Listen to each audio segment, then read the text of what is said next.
পদ্মা সেতু প্রকল্পে দুর্নীতির প্রমাণ পায়নি কানাডার আদালত। অভিযোগ থেকে ঠিকাদারি প্রতিষ্ঠানের সাবেক ৩ কর্মকর্তাকে অব্যাহতি। পদ্মা সেতু নিয়ে বিশ্বব্যাংকের ভূমিকা আবারও প্রশ্নবিদ্ধ। আমরা যে সত্যের পথে ছিলাম এবং আমরা যে ন্যায়, নীতি এবং নিরপেক্ষতার সঙ্গে এই কার্যক্রম করেছি সেটা আজকে প্রমাণিত। ভিত্তিহীন অভিযোগ ছিল। আমাদের খারাপ লাগে যেটা আমাদের পুরো প্রকল্পটা ৩ বছর পিছিয়ে গেল এবং সরকারের একটা বদনাম হলো, ভাবমূর্তি নষ্ট হলো সারা বিশ্বেই। যদিও সরকার কিন্তু এটা খুব ভালোভাবে মোকাবেলা করেছে। দেখছিলেন প্রধান শিরোনাম। সন্ধ্যার সময়ে সঙ্গে আছি আমি ফয়সাল মোর্শেদ এবং আমি সাজিদ রাজু। এবার অন্যান্য শীর্ষ সংবাদ।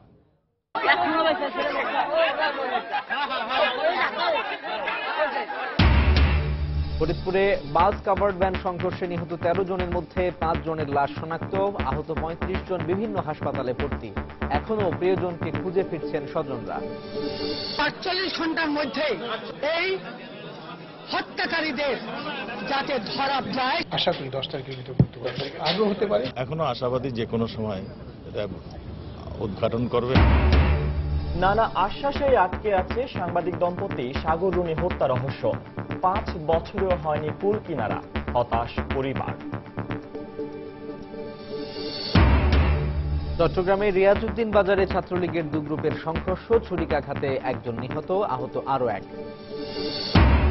আরও কয়েকটি দেশের নাগরিকদের যুক্তরাষ্ট্র ভ্রমণে নিষেধাজ্ঞার ইঙ্গিত ট্রাম্পের।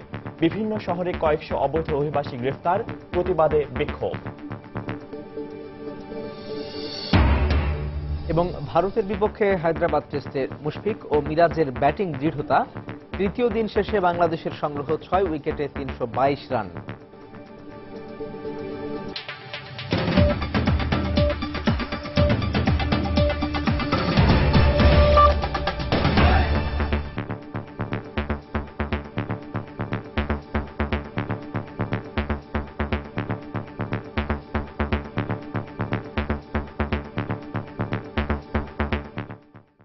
পদ্মা সেতু প্রকল্পে দুর্নীতির মামলার অভিযোগ থেকে কানাডার ঠিকাদারি প্রতিষ্ঠান এসএনসি লাভালিনের সাবেক ৩ কর্মকর্তাকে অব্যাহতি দিয়েছেন দেশটির একটি আদালত।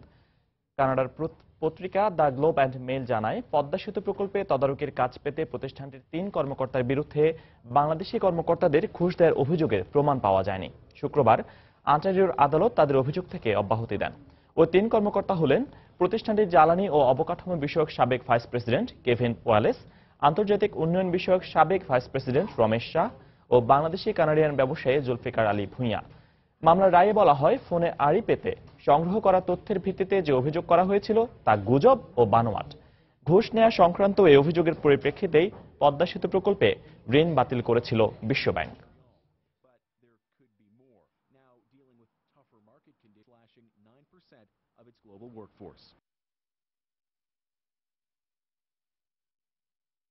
যে অভিযোগে পদ্মা সেতুর ঋণ চুক্তি বাতিল করেছিল বিশ্বব্যাংক, কানাডার অন্টারিওর আদালতের দেয়া রায়ের ফলে শুধু সেই অভিযোগ থেকে অব্যাহতি নয়, প্রশ্নবিদ্ধ হয়েছে বিশ্বব্যাংকের ভূমিকা। এমন মন্তব্য করেছেন পদ্মা সেতু প্রকল্পের কারিগরি উপদেষ্টা অধ্যাপক জামিলুর রেজা চৌধুরী। অন্যদিকে তৎকালীন দুদক কমিশনার শাহাবুদ্দিন চুপ্পু মনে করেন, এই রায়ে সত্যের জয় হয়েছে। বেলায়েত হুসাইনের রিপোর্ট। সবকিছু ঠিকঠাক, পদ্মা সেতুতে অর্থায়ন করবে বিশ্বব্যাংক, কিন্তু হঠাৎ করে হোঁচট খায় দেশের সবচেয়ে বড় এই মেগা প্রকল্প। অভিযোগ ওঠে, তদারকির কাজ পেতে বাংলাদেশের কর্মকর্তাদের ঘুষ দেওয়ার পরিকল্পনা করেছিলেন কানাডার ঠিকাদারি প্রতিষ্ঠান এসএনসি লাভালিনের কর্মীরা। প্রমাণ জোগাড়ে ফোনে আড়িপাতা তথ্য ব্যবহারের অনুমতি চেয়ে ২০১১ সালে ৩টি আবেদন করেন রয়্যাল কানাডিয়ান মাউন্টেড পুলিশ। এমন টানাপোড়েনে $১২০ কোটি ঋণ চুক্তি বাতিল করে বিশ্বব্যাংক। পদত্যাগে বাধ্য হন তৎকালীন যোগাযোগ মন্ত্রী আবুল হোসেন। কানাডিয়ান পুলিশের হাতে গ্রেপ্তার হন ঠিকাদার প্রতিষ্ঠানটির কর্মকর্তারা। পরে বিষয়টি গড়ায় আদালত পর্যন্ত। ২০১২ সালে এসএনসি লাভালিনের ৩ কর্মকর্তার বিরুদ্ধে গঠন করা হয় অভিযোগ, আর বিশ্বব্যাংকের চাপে রাজধানীর বনানী থানায় মামলা দায়ের করে দুদক, যদিও তদন্তে দুর্নীতির কোনো প্রমাণ মেলেনি। এত কিছুর পরও বাংলাদেশের পদ্মা সেতু যখন নিজস্ব অর্থায়নে আলোর মুখ দেখা শুরু করলো, তখন অন্টারিওর আদালতের রায় যে অভিযোগে প্রকল্প থেকে সরে যায় বিশ্বব্যাংক তা নিতান্তই গুজব। বিষয়টি নিয়ে মনিটরিং এর দায়িত্বে থাকা তৎকালীন দুদক কমিশনারের মন্তব্য, অবশেষে জয় হলো সত্যের। কোনো সাক্ষ্য নাই, কোনো প্রমাণ নাই, ওনারা মাত্র একটি মাত্র কাগজ আমাদের কাছে দিয়েছিলেন, আমরা নিজেরা নিজেদের উদ্যোগে জোগাড় করতে পেরেছিলাম। সেই সমস্ত সাক্ষ্য প্রমাণের উপর ভিত্তি করে এবং কানাডিয়ান মাউন্টেড পুলিশের কাছে আমরা অনেক তথ্য চেয়েছিলাম, কিন্তু আমরা সেখান থেকে কোনো তথ্য পাইনি। অন্যদিকে সেতু প্রকল্পের এই পরামর্শকের মতে, গুজবে কান দেয়ায় বিশ্বব্যাংকের ভূমিকা নিয়ে যে প্রশ্ন উঠেছিল, এমন রায়ের ফলে তা আরও স্পষ্ট হলো। যারা কাজ পাবে না তাদেরই প্রতিনিধিকেও ইমেল পাঠিয়েছে ওয়ার্ল্ড ব্যাংকের কাছে, এখানে দুর্নীতি হচ্ছে, রিউমার কেউ শুনেছে, তাও আরেকজন শুনেছে, এইভাবে এটা কোনো একটা ভিত্তিহীন অভিযোগ ছিল। আমাদের খারাপ লাগে যেটা আমাদের পুরো প্রকল্পটা কত ন্যূনপক্ষে 3 বছর পিছিয়ে গেল, বদনাম হলো, ভাবমূর্তি নষ্ট হলো সারা বিশ্বেই, যদিও সরকার কিন্তু এটা খুব ভালোভাবে মোকাবেলা করেছে। অবশ্য এই টানাপোড়েনে বাংলাদেশের সামর্থ্যের বিষয়টি প্রমাণ হয়েছে বলেও মনে করেন এই বিশ্লেষক। ভিত্তিহীন অভিযোগ ছিল। বেলায়েত হোসাইন, সময় সংবাদ, ঢাকা। সাবেক যোগাযোগ মন্ত্রী আবুল হোসেন বলেছেন, পদ্মা সেতু প্রকল্পে দুর্নীতির মামলার অভিযোগ থেকে কানাডার ঠিকাদারি প্রতিষ্ঠান এসএনসি লাভালিনের সাবেক 3 কর্মকর্তাকে অব্যাহতির রায় প্রমাণ করে তার বিরুদ্ধে বিশ্বব্যাংক যে অভিযোগ করেছে তা মিথ্যা। আজ এক বিবৃতিতে পদ্মা সেতু নিয়ে তিনি তার অবস্থান তুলে ধরেন। তিনি বলেন, বাংলাদেশের তৎকালীন বিশ্বব্যাংক প্রতিনিধি এবং দেশের কতিপয় পত্রিকার অসত্য রিপোর্টের উপর ভিত্তি করে বিশ্বব্যাংক যে অভিযোগ করেছিল তা ষড়যন্ত্রমূলক।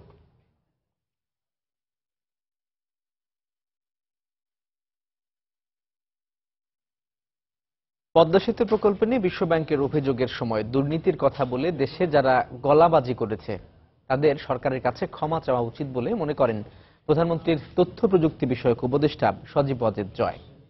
এই প্রকল্পে দুর্নীতির ষড়যন্ত্রের অভিযোগ কানাডার আদালতে নাকচ হওয়ার পর ফেসবুকে লেখা প্রতিক্রিয়ায় এই মত প্রকাশ করেন তিনি। ফেসবুকে তিনি অভিযোগ করেন, পদ্মা সেতু প্রকল্প নিয়ে মিথ্যা কল্পকাহিনী বানিয়েছে বিশ্বব্যাংক। প্রধানমন্ত্রী শেখ হাসিনার সুনামহানি করতে বিশ্বব্যাংক এই ষড়যন্ত্র করেছে বলে প্রতিক্রিয়া ব্যক্ত করেন জয়। ফরিদপুরে যাত্রীবাহী বাস ও কাভার্ড ভ্যানের মুখোমুখি সংঘর্ষে 13 জন নিহতের ঘটনায় এখনো পর্যন্ত 5 জনের লাশ শনাক্ত করা গেছে। পুড়ে যাওয়ায় প্রিয় স্বজনকে শনাক্ত করতে পারছেন না অনেকেই। আহতদের মধ্যে 2 জনকে ঢাকা মেডিকেল কলেজ হাসপাতালে নেওয়া হয়েছে। গতরাত 11টার দিকে নগরকান্দায় সংঘর্ষের পর বাসটিতে আগুন লেগে হতাহতের ঘটনা ঘটে। খুলনা ব্যুরো ও ফরিদপুর প্রতিনিধির পাঠানো তথ্য ছবি নিয়ে ডেস্ক রিপোর্ট।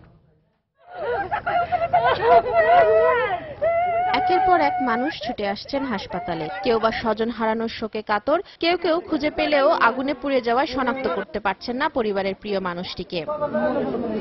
শুক্রবার রাতে ফরিদপুরের নগরকান্দা উপজেলার গজারিয়া এলাকায় ঘটে যাওয়া দুর্ঘটনা কেড়ে নিয়েছে 13টি প্রাণ, আহত হন আরো 35 জন। প্রিয়জনের এই মর্মান্তিক পরিণতির খবরে আশপাশের হাসপাতালগুলোতে ছুটে আসেন স্বজনরা।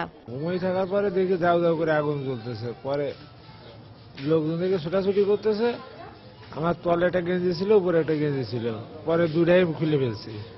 খুলে ফেলে খালি গায়ে তারপরে জানলা দিয়ে লাভ মারছি। যে অবস্থা হয়েছে তারা যে কোনটা আমার বোন হয় বা কোনটা কে চেনার কোনো পরিস্থিতি নাই। খবরে শুনতে দেখতেছে যে গাড়ি অ্যাক্সিডেন্ট করেছে, ওখান থেকে তো আমরা জানতে পারলাম যে আমার দেওয়ারও তো গেছে ওই গাড়িতে, সেবা আমরা খুঁজে বেরিয়েছি।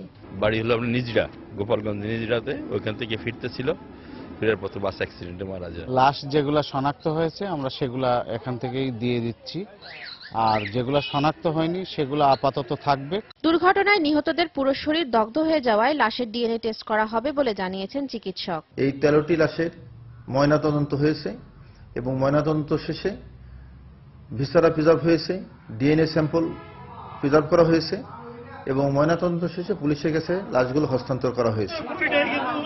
এদিকে অতিরিক্ত জেলা প্রশাসক জানিয়েছেন, প্রশাসনের পক্ষ থেকে নিহতদের দাফন ও আহতদের সুচিকিৎসার ব্যবস্থা করা হবে। আহতদের আমরা অবশ্যই সাহায্য করবো, যারা আহত হয়েছে, কিন্তু সবাই তো আর এখানে নেই, বিভিন্ন জায়গায় চলে গেছে। আমরা এখানে যারা আছে, ফরিদপুরে যারা আছে তাদের সকলকে করবো, আর যারা ঢাকায় বা অন্য কোনো জায়গায় চলে গেছে তারাও আমরা স্ব জেলায় উপজেলা নির্বাহী অফিসারকে বলা হয়েছে সার্বিকভাবে সহযোগিতা করার জন্য। শুক্রবার রাতে নড়াইল থেকে ঢাকার উদ্দেশ্যে রওনা করে হানিফ পরিবহনের একটি যাত্রীবাহী বাস। প্রত্যক্ষদর্শীরা জানান, বাসটি গজারিয়া এলাকায় পৌঁছালে একটি চাকা ফেটে গেলে নিয়ন্ত্রণ হারায়। এ সময় একটি কাভার্ড ভ্যানের সঙ্গে সংঘর্ষ হয়। মুহূর্তেই বাসের সিলিন্ডার বিস্ফোরিত হয়ে আগুনে পুড়ে ছাই হয়ে যায় বাস ও কাভার্ড ভ্যান। তাৎক্ষণিকভাবে এলাকাবাসী সহ ফায়ার সার্ভিসের 2টি ইউনিট উদ্ধার কাজ শুরু করে। আহতদের গোপালগঞ্জের মুকসুদপুর স্বাস্থ্য কমপ্লেক্স, ফরিদপুর মেডিকেল কলেজ ও ঢাকা মেডিকেল কলেজ হাসপাতালে বার্ন ইউনিটে ভর্তি করা হয়। নিহতদের অধিকাংশের বাড়ি নড়াইলে বলে ধারণা করছে পুলিশ। তাসমিন আফরোজ, সময় সংবাদ। দেখছেন সন্ধ্যার সময় আরো থাকছে। চট্টগ্রামে বেতন বাড়ানোর দাবিতে লাইটারের জাহাজ শ্রমিকদের অনির্দিষ্টকালে ধর্মঘট চলছে। 16টি ঘাটে পণ্য ওঠানামা বন্ধ। প্রভাবশালীরা জড়িত থাকার কারণেই 5 বছর পেরিয়ে গেলেও সাংবাদিক দম্পতি সাগর রুনি হত্যা মামলার কোনো অগ্রগতি হয়নি বলে মন্তব্য করেছেন স্বজনরা। সকালে সাগর রুনি দম্পতির একমাত্র সন্তান মেঘ ও রুনির ভাই নওশের রোমান সহ পরিবারের 3 সদস্য আজিমপুর কবরস্থানে যান। তারা সাগর রুনির আত্মার শান্তি কামনা করে দোয়া ও মোনাজাত করেন। এ সময় হত্যার বিচার পাওয়ার বিষয়ে হতাশা প্রকাশ করেন তারা।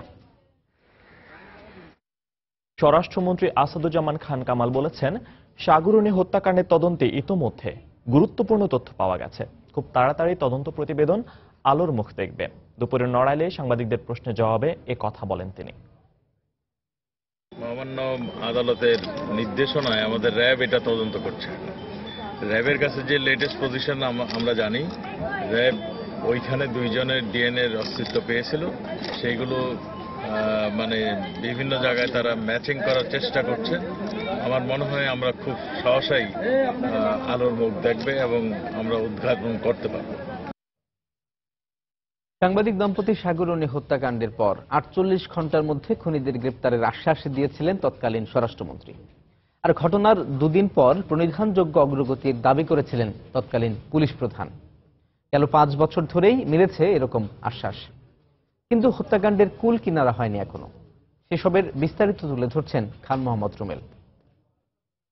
11 ফেব্রুয়ারি 2012 অনেকেরই ঘুম ভাঙে হৃদয় ভাঙা এক খবর দিয়ে। এদিন রাতে নিজ বাসায় খুন হন সাংবাদিক দম্পতি মাছরাঙা টেলিভিশনের বার্তা সম্পাদক সাগর সরোয়ার এবং এটিএন বাংলার সিনিয়র রিপোর্টার মেহেরুন রুনি। প্রতিদিন খবরের পেছনে ছুটে বেড়াতেন যে 2 জন মানুষ, তারাই হয়ে যান খবরের শিরোনাম। হত্যাকাণ্ডের পর সাগর রুনির বাসায় দাঁড়িয়ে 48 ঘন্টার মধ্যে খুনিদের গ্রেফতারের আশ্বাস দেন তৎকালীন স্বরাষ্ট্রমন্ত্রী সাহারা খাতুন। 48 ঘন্টার মধ্যে যাতে করে এই হত্যাকারীদের যাতে ধরা যায়। ঘটনার 2 দিন পর 13 ফেব্রুয়ারি পুলিশ সদর দফতরে এক সংবাদ সম্মেলনে সে সময়কার পুলিশ প্রধান হাসান মাহমুদ খন্দকার জানিয়েছিলেন সাগর রুনি হত্যাকাণ্ডে প্রণিধানযোগ্য অগ্রগতির কথা। হত্যাকাণ্ডের পর মেহেরুন রুনির ভাই নওশের রোমান বাদী হয়ে মামলা করেন শেরেবাংলানগর থানায়। 4 দিন পর তদন্ত ভার দেওয়া হয় ঢাকা মহানগর গোয়েন্দা পুলিশের হাতে। 26 ফেব্রুয়ারি 2012 হত্যার মোটিভ সম্পর্কে নিশ্চিত হওয়ার কথা জানায় গোয়েন্দা পুলিশ। তদন্তে অগ্রগতির দাবি করেন ডিবির তৎকালীন উপকমিশনার। সেই আমাদের সর্বোচ্চ আন্তরিকতা, নিষ্ঠা এবং ক্যাপাসিটি আছে, যতটুকু সবটুকু নিয়োজিত করে কাজ করেছি। ফলে আমরা আশা করছি যে দ্রুততম সময়ের ভিতরে আসামি গ্রেপ্তার এবং আপনাদের সামনে তাদের হাজির করতে পারবো। 28 ফেব্রুয়ারি 2012 সাগর রুনির খুনিরা ধরা না পড়ায় কারণ দর্শাও নোটিশ জারি করেন আদালত। একই বছরের 18 এপ্রিল আদালতে হাজির হয়ে মামলা তদন্তে ব্যর্থতা স্বীকার করে নেয় গোয়েন্দা পুলিশ। ওই দিনই আদালতের নির্দেশে মামলার তদন্ত ভার যায় র্যাপিড অ্যাকশন ব্যাটালিয়ন র্যাবের হাতে। র্যাব আদালতের অনুমতি নিয়ে 26 এপ্রিল পুনরায় ময়না তদন্তের জন্য সাগর রুনির লাশ তোলে কবর থেকে। ফরেনসিক পরীক্ষার জন্য বেশ কটি আলামত পাঠানো হয় মার্কিন যুক্তরাষ্ট্রের একটি ল্যাবে। র্যাবের পক্ষ থেকে যে তদন্ত হচ্ছে, আমরা চাই না কোনো কিছুই আনটাচ থাকুক। ততদিনে পেরিয়ে গেছে দীর্ঘ সময়। সহকর্মী হত্যার কোনো কুলকিনারা না হওয়ায় রাজপথে আন্দোলনে নামেন সংবাদকর্মীরা। সচিবালয় ঘেরাও সহ পালিত হয় নানা কর্মসূচি। তৎকালীন স্বরাষ্ট্রমন্ত্রীর সঙ্গে উত্তপ্ত বাক্য বিনিময় হয় সাংবাদিক নেতাদের।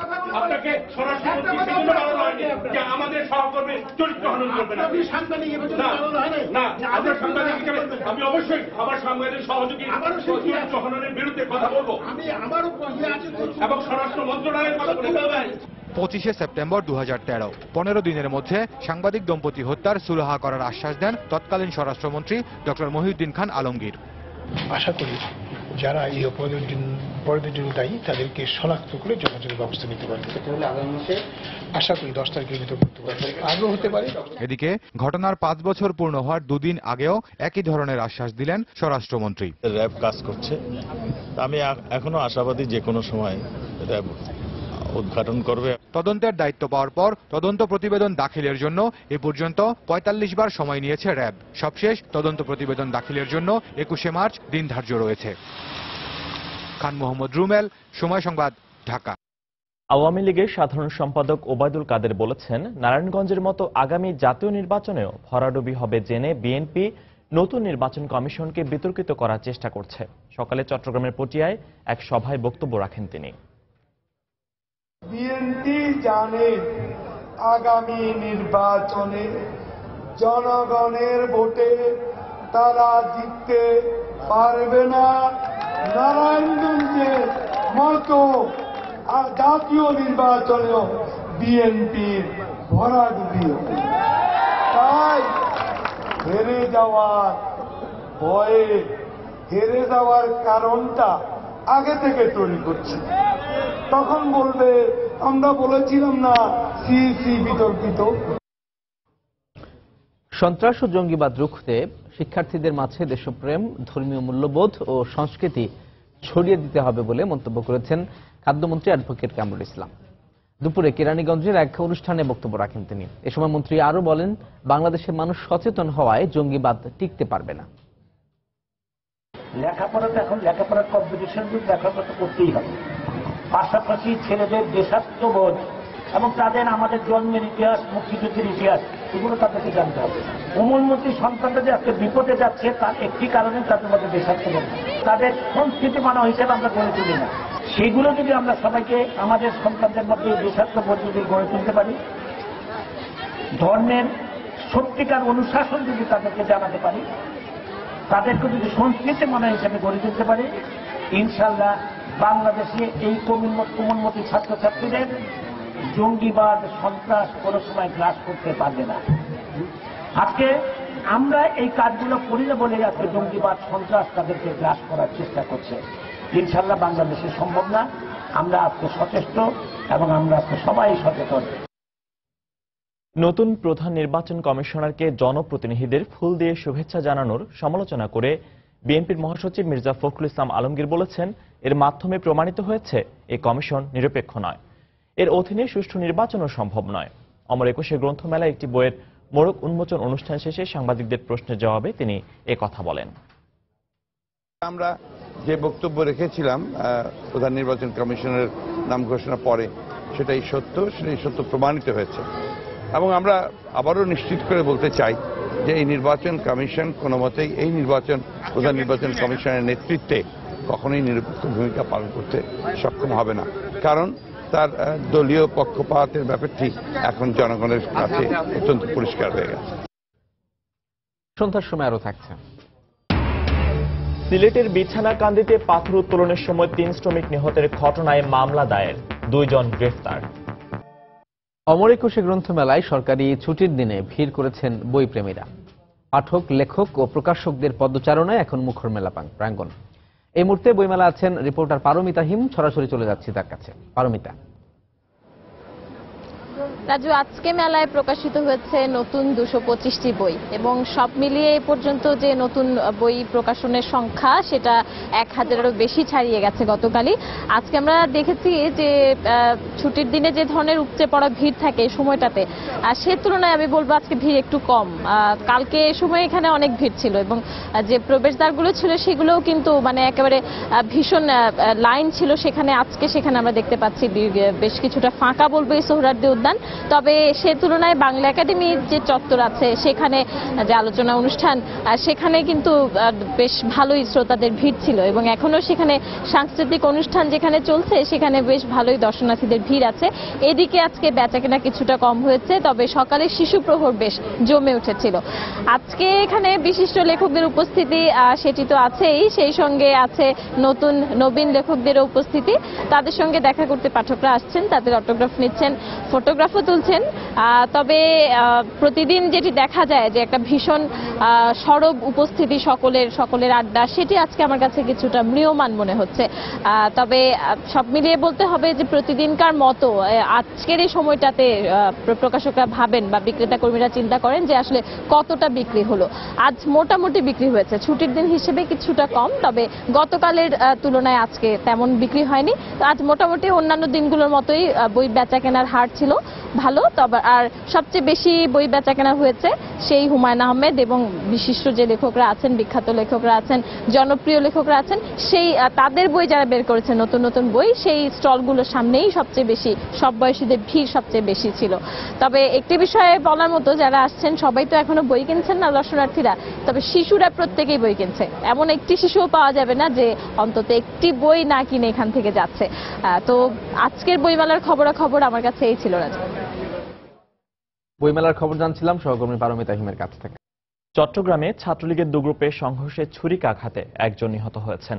এই ঘটনায় আহত হয়েছে আরও একজন। বিকেলে রিয়াজউদ্দিন বাজারের তিনপুলের মাথায় এলাকায় সংঘর্ষের ঘটনা ঘটে। স্বজনরা জানান, পূর্ব বিরোধকে কেন্দ্র করে সিটি কলেজ ছাত্রলীগের দুপক্ষের মধ্যে বাকবিতণ্ডা হয়। এক পর্যায়ে প্রতিপক্ষের ছুরিকাঘাতে ইয়াসিন ও হারুনুর রশিদ নামে দুইজন গুরুতর আহত হয়।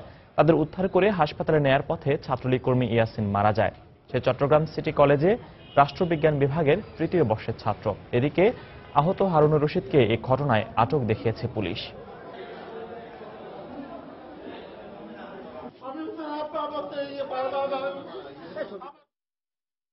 লেখাপড়া করে সেটা আমার ওনার স্টাডিতে পড়তেছে, কিন্তু কি কারণে কি হয়েছে আমি দাঁড়িয়ে না, কিন্তু শুনছি না কিছুটা আগে পর্যন্ত দলীয় নাকি একটা কোন দল ছিল। আমাদের কলেজের টুকরোর মতো ছেলেকে মেরে ফেলছে, তাদের অবশ্যই আমরা শাস্তি চাই। রাজনীতি মানিত খুন না। আমরা এর হত্যার বিচার চাইতেছি। এর হত্যার বিচার চাওয়ার জন্য যত ধরনের কার্যক্রম আমরা করব। সে ছাত্রলীগের সক্রিয় কর্মী, সিটি কলেজ ছাত্রলীগ সক্রিয় কর্মী ছিল। বেতন বাড়ানোর দাবিতে চট্টগ্রামে লাইটারের জাহাজ শ্রমিক ইউনিয়নের অনির্দিষ্টকালের ধর্মঘট চলছে।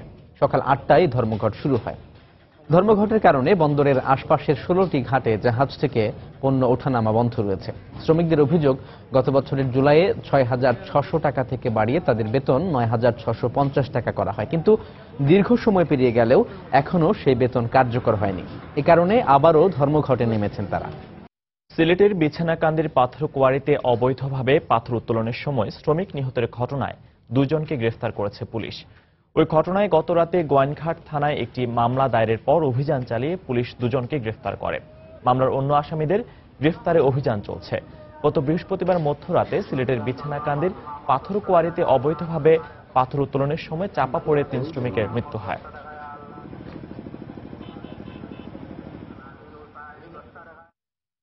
এদিকে সিলেটের কোম্পানিগঞ্জের শাহ আরেফিন টিলায় অবৈধভাবে পাথর উত্তোলন করতে গিয়ে আজ বিকেলে পাথর চাপা পড়ে একজন নিহত ও 2 জন আহত হয়েছেন। এই ঘটনায় কোম্পানিগঞ্জ থানার ভারপ্রাপ্ত কর্মকর্তাকে ক্লোজ করা হয়েছে। দেশের বাইরের খবর, মুসলিম সংখ্যাগরিষ্ঠ 7টি দেশের নাগরিকদের যুক্তরাষ্ট্রে প্রবেশের উপর নিষেধাজ্ঞা জারির পর সৃষ্ট জটিলতার অবসান না হতেই একই বিষয়ে নতুন নিষেধাজ্ঞা দেওয়ার পরিকল্পনা করছেন মার্কিন প্রেসিডেন্ট ডোনাল্ড ট্রাম্প। এদিকে নিউ ইয়র্ক সহ 6টি অঙ্গরাজ্যে অভিযান চালিয়ে অপরাধী ও কাগজপত্রবিহীন কয়েকশো অভিবাসীকে গ্রেপ্তার করেছে immigration and customs enforcement ICE। এই অবস্থায় প্রবাসী বাংলাদেশিদের সতর্ক থাকার পরামর্শ দিয়েছেন আইনজীবীরা।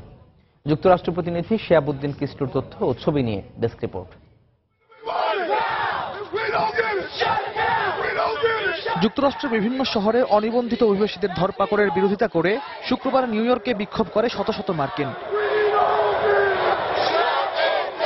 তারা প্রেসিডেন্ট ট্রাম্পের অভিবাসন নীতির বিরুদ্ধে বিভিন্ন স্লোগান দেয়। একই সঙ্গে মার্কিন সরকারের অভিবাসী বিরোধী যে কোনো পদক্ষেপ রুখতে রাজপথে থাকার ঘোষণা দেয় তারা। এর আগে শুক্রবার New York, California, Georgia, Illinois, North Carolina ও সাউথ ক্যারোলাইনায় অভিযান চালিয়ে কাগজপত্রহীন কয়েকশো অভিবাসীকে গ্রেফতার করে নিরাপত্তা বাহিনীর সদস্যরা। ট্রাম্পের নির্বাহী আদেশের পর প্রথমবারের মতো শুরু হওয়া এই অভিযানের ধারাবাহিকতায় শিগগিরই বড় বড় অভিবাসী শহরগুলোর কর্মস্থলেও হানা দিতে পারে immigration and customs enforcement ICE। ক্লায়েন্টকে বলতে পারি যে এ অবস্থায় আইনজীবী নয় এমন কারো উপদেশ নেওয়া থেকে বিরত থাকার পরামর্শ দিয়েছেন এই মানবাধিকার আইনজীবী। যারা উকিল না, যারা এখানে প্র্যাকটিস করে না, তাদের থেকে যদি ইমিগ্রেশন অ্যাডভাইস না নেয় এবং টাকা দেয় তাহলে অনেক ক্ষতি হতে পারে। American immigration of lawyers association তারাও ইমিগ্রেশন লয়ার যারা ভালো এখানে তাদের রিফারেল দেয়। এদিকে 7 মুসলিম প্রধান দেশের নাগরিকদের যুক্তরাষ্ট্রে ভ্রমণে নিষেধাজ্ঞার বিষয়ে সুপ্রিম কোর্টের রায় সরকারের পক্ষে আসবে বলে আশা প্রকাশ করেছেন প্রেসিডেন্ট ট্রাম্প। দেশকে নিরাপদ রাখতে নতুন করে আরও কয়েকটি দেশের উপর নিষেধাজ্ঞা আসতে পারে বলেও জানান তিনি। দুর্ভাগ্যবশত মামলাটি নিষ্পত্তির জন্য সুপ্রিম কোর্টে গেছে, তবে এর রায় আমাদের পক্ষে আসবে বলেই আমি বিশ্বাস করি। দেশকে নিরাপদ করতে আমরা আরও কিছু পরিকল্পনা করছি। আগামী সোম কিংবা মঙ্গলবারেই নতুন নিষেধাজ্ঞা আসতে পারে। যে কোনো দেশের নাগরিকদেরই যুক্তরাষ্ট্রে প্রবেশে অতিরিক্ত যাচাই বাছাইয়ের সিদ্ধান্ত নেওয়া হবে। এদিকে ট্রাম্পের নির্বাহী আদেশের বিরুদ্ধে সুপ্রিম কোর্টে তুলে ধরার মতো যথেষ্ট যুক্তি ও অভিবাসন বিষয়ক তথ্যউপাত্ত রয়েছে বলে জানিয়েছে মার্কিন আইনি প্রতিষ্ঠান American Civil Liberties Union. Riadul Islam, Somoy সংবাদ।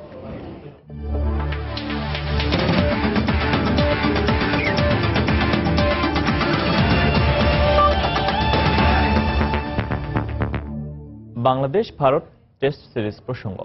হায়দ্রাবাদে একমাত্র টেস্টে সাকিব, মুশফিক ও মিরাজের ব্যাটিং দৃঢ়তায় প্রতিরোধ গড়েছে বাংলাদেশ ক্রিকেট দল।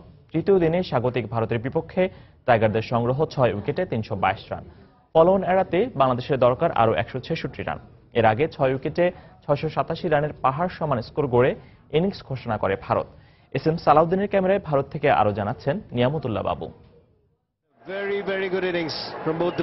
গেল 3 দিনে বাংলাদেশের হয়ে অধিনায়ক মুশফিকুর রহিম আর মিরাজের ড্রেসিং রুমে ফেরার দৃশ্যটা কিছুটা স্বস্তি টাইগার সমর্থকদের জন্য। কারণ সাকিবের ফেরার পর যেভাবে চোখ রাঙাচ্ছিল ফলোঅন, তার বিপরীতে মুশফিক মিরাজের ব্যাটিং আশার আলো জ্বালিয়ে রাখল। এর আগের 2 দিনের ব্যর্থতার ধারাবাহিকতা তৃতীয় দিনেই শুরুতেও ছিল। দলীয় স্কোরে 3 রান যোগ করতেই 24 রান করা তামিম ইকবাল উমেশ যাদবের হাতে রান আউটের ফাঁদে পড়ে প্যাভিলিয়নে ফেরেন। এরপর একে একে মুমিনুল ও ধীরে সুস্থে খেলতে থাকা মাহমুদুল্লাহ তামিমের পথ ধরতে সময় নেননি। ফলস্বরূপ 109 রানে 4 উইকেট হারিয়ে ব্যাটিং বিপর্যয়ে বাংলাদেশ। এরপর শুরু হয় সাকিব মুশফিক জুটির প্রতিরোধ। খুব ধীরে সুস্থে শুরু করা এ জুটির কাছ থেকে আসে 105 রান, যা সামাল দেয় প্রাথমিক বিপর্যয়। যদিও ক্যারিয়ারের 21তম টেস্ট 50 তুলে নিয়ে ব্যক্তিগত 82 রানেই থামেন এই অলরাউন্ডার। এরপর সাব্বির কিছুটা সঙ্গ দেওয়ার চেষ্টা করলেও তা আর হয়ে ওঠেনি। জাদেজার বলে 16 রানে ফেরেন ড্রেসিং রুমে। এ সময় মুশফিকের সাথে জুটি করতে হাজির হন মেহেদী মিরাজ। দুজন মিলে সচল রাখেন রানের চাকা। আর অধিনায়ক মুশফিক যেন হয়ে ওঠেন ধৈর্যের প্রতীক। সাথে ঠান্ডা মাথায় তাল মিলিয়ে যান মিরাজ। কিন্তু দুবার পায়ের পেশিতে টান ও একবার পুরনো ব্যথার স্থান ডান হাতের বৃদ্ধাঙ্গুলিতে আঘাত পেয়ে সবার কপালে চিন্তার ভাঁজ ফেলে দিয়েছিলেন মুশফিক। তবে শেষ পর্যন্ত সব শঙ্কা দূর করে দিয়ে টেস্ট ক্যারিয়ারে ব্যক্তিগত 3000 ক্লাবে নাম লিখিয়ে তৃতীয় দিনের খেলা শেষ করেন তিনি। অপর প্রান্তে দারুণ সঙ্গ দেয়া মিরাজ তুলে নেন টেস্ট ক্যারিয়ারের অভিষেক 50। দিন শেষে মুশফিক 81 ও মিরাজ অপরাজিত আছেন 51 রানে। দিনের শুরুটা ব্যর্থতায় ভরা হলেও দিনের শেষ ভাগে এসে মুশফিক এবং মিরাজের ব্যাটিং দৃঢ়তায় আশার আলো দেখছে বাংলাদেশ। যদিও ফলোঅন এড়াতে এখনো প্রয়োজন 166 রানের। আর তাই চতুর্থ দিনে মুশফিক এবং মিরাজ কতদূর বাংলাদেশকে টেনে নিতে পারেন সেটাই এখন দেখার বিষয়। হায়দ্রাবাদের রাজীব গান্ধী স্টেডিয়াম থেকে নিয়ামতুল্লাহ বাবু, সময় সংবাদ, ভারত। সন্ধ্যার সময় এ পর্যায়ে শীর্ষ সংবাদ জানিয়ে দিচ্ছি আরো একবার। পদ্মা সেতু প্রকল্পে দুর্নীতির প্রমাণ পায়নি কানাডার আদালত। অভিযুক্ত 3 জনকে অব্যাহতি। সেতু নিয়ে বিশ্বব্যাংকের ভূমিকা আবারও প্রশ্নবিদ্ধ।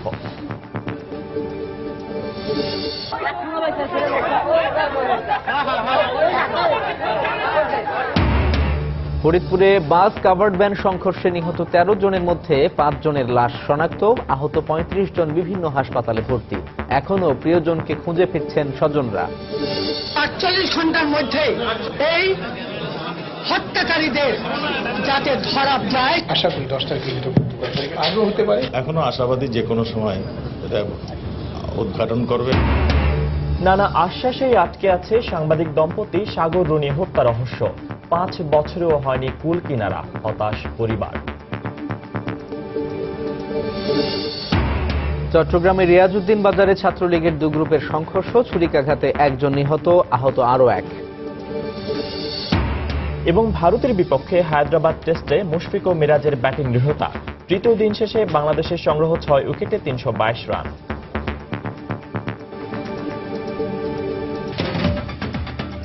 এই ছিল সন্ধ্যার সময়। যে কোনো খবর পেতে ভিজিট করুন সময়নিউজ.tv আর সঙ্গে থাকুন সময়ে।